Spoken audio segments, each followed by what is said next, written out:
had my own share of public meltdowns, but usually only in front of the Domino's pizza guy at the counter at 3 AM while I drunkenly chewed on my pepperoni slice. These celebrities had it in front of the paparazzi, and if we know anything about them, that they will get their hands on any piece of gossip that they can get for a good story, despite what the real truth behind it was. I only know Alec Balwin when he played that crazy, obsessive role on The Cat in the Hat, you know, the one where he, in the end, gets covered in the purple goo. I've had no idea though about his past scuffles with the law, photographers, and the recent incident on set, and the list goes on with him. Let's start with 1995 though, when he had a bit of a hands-on incident with a photographer right after his daughter, Ireland Baldwin, was born. Apparently, while they were coming out of the hospital though, a freelance photographer named Alan Zanger was spraying shaving cream all over his car. Alec obviously got pissed. You know, when you're bringing out a newborn and wife at the time out of the hospital after going through labor and more than likely sleepless nights, and you're seeing some butthead spray your car? They fought, and it got to a point where Zanger apparently got his nose broken when Baldwin allegedly punched him, but Alec says all he really did was break his camera. The weirdest part about this though was that when this was brought in for a civil case, Zanger managed to get $4,500 out of Baldwin for the damages that he started. Baldwin stated, "Anyone with a shred of human decency would understand that there are times in your life when you want your privacy respected, whether you are a public figure or not. I do believe that bringing your wife and a 3-day-old baby home from the hospital is one of those occasions. That Mr. Zanger felt it was appropriate to videotape my home and my family for his own profit is unacceptable to me. I asked him to repeatedly to stop filming us and he refused each request." Then there was the infamous case where, for some reason, a prop was loaded and during a scene had gone off and injured someone that resulted in them passing. I understand him still being in the hot water for involuntary manslaughter, which also the charges had gotten dropped, but I'm also proud of him for suing the studios as a part of it for negligence. Someone on that crew did not do their job properly, and that's coming from someone in the industry who had to be asked multiple times before using those sort of items if I had eaten or if I was under the influence, etc. The industry during the pandemic was wild. I know nothing obviously of how things were going on a Hollywood set, but I could imagine all the shooting that had to be redone or reconstructed, or movies that had to drop overall due to how terrifying of a time that was. Tom Cruise was someone that was also not going to let the ruin the very minimal amount of freedom that they now had when it came to shooting with multiple cast and crew members within a location. He completely lost it, and rightfully so, because this was a crew of 50 people already, when he noticed a couple of crew members standing too close to each other in front of a computer screen during a shooting of Mission Impossible 7. If I see you do it again, you're gone, and if anyone on this crew does it, that's it. He was a producer as well on this show. Of course he's going to flip out if an outbreak happened on set, to where they would have already had to pause a production that's probably already been paused multiple times because of the pandemic. I understand the frustration. He doesn't stop there though.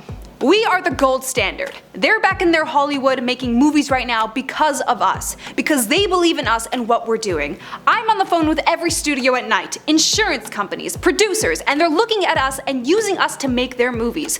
We are creating thousands of jobs. I don't ever want to see you again. Ever. He said what he had to say to save y'all's butts from losing work during the hardest times of our lives. You can tell it to the people who are losing their homes because our industry is shut down. It's not going to put food on their table or pay for their college education.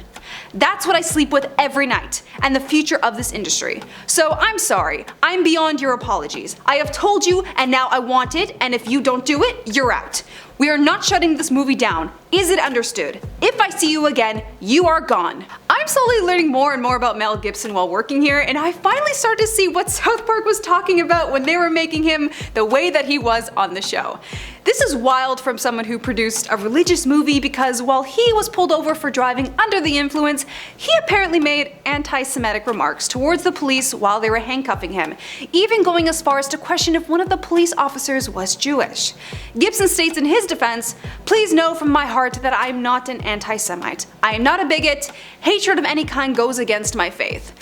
I don't mean to knock you off your rocker, but alcohol has the tendency to really remove a lot of the filters we hold in our day-to-day lives. Not claiming that you are anti-Semitic, but alcohol. Flying around the world with Russel Crowe, another character I punctured a lung from laughing so hard on South Park for his stupid violent outburst. I finally understand why now after reading this article from Entertainment News. The first claim I'm reading about him was with Azealia Banks filed a report against Crowe for an assault. She apparently has deleted the Facebook post since then, but allegedly Crowe had called her the N-word, physically assaulting her, and then tossed her out of the room during a party, only to spit on her after doing so. But an eyewitness revealed to the source saying Banks had stated some pretty colorful choice of words before that went down. "You would love it if I broke my glass, poked you guys in the throat, and red would spill everywhere like some real Tarantino stuff."